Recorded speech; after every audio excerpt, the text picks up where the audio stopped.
கரணம் தப்பினால் மரணம். அதாவது நம்ம முன்னோர்களோட பழமொழி.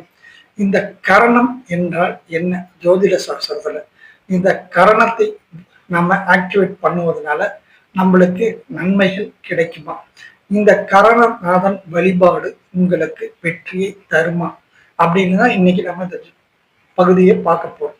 அதாவது ஜோதிட சாஸ்திரத்துல உங்களுக்கு பார்த்தீங்கன்னா இந்த நாள், நட்சத்திரம், திதி, யோகம், கரணம் இது 5ம் சேர்ந்ததுதான் பஞ்சாங்கம். அப்படி ஒருத்தர் ஜனிக்கக்குள்ள அவங்களுக்கு நாள், நட்சத்திரம், யோகம், திதி, கரணம் இந்த 5மே அதை பொறுத்துத்தான் கிரகங்கள் அமையும்.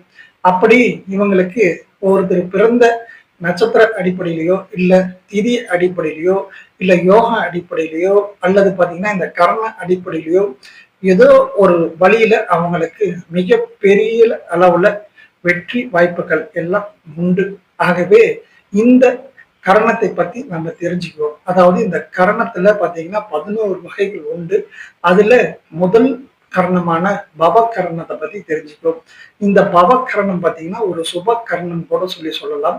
இந்த பவகரணத்துல பிறந்தவங்க எப்படி இருப்பாங்க அப்படின்னா ரொம்பவும் துணிச்சல் மிக்கவராகவும் நேர்மையானவராகவும் எதையும் எடுத்த காரியத்தில் வெற்றி கொள்வராகவும் கடின உழைப்பாளிகளாகவும் மற்றவர்களுக்கு உதவக்கூடியவர்களாகவும் இருப்பார்கள் இந்த கரணத்தில் பிறந்தவர்கள். இந்த கரணத்துல பிறந்தவங்க என்ன பண்ணணும்னா இவங்க கரணநாதன் வழிபாடுன்னு சொல்லலாம். இந்த கரணத்துக்கு உண்டான நாதன் என்று சொன்னால் அதுக்கு உண்டான பகவான் என்றால் செவ்வாய் பகவானை இந்த பவகரணத்துக்கு அதிபதியாக வருவார். அதே மாதிரி இந்த கரணத்துக்கு உண்டான தேவதை அப்படின்னு எடுத்துக்கலாம்.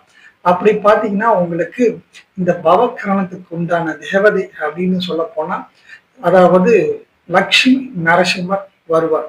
அதே மாதிரி இந்த பவகரணத்துக்கு உண்டான விலங்கு என்றால் சிங்கம்.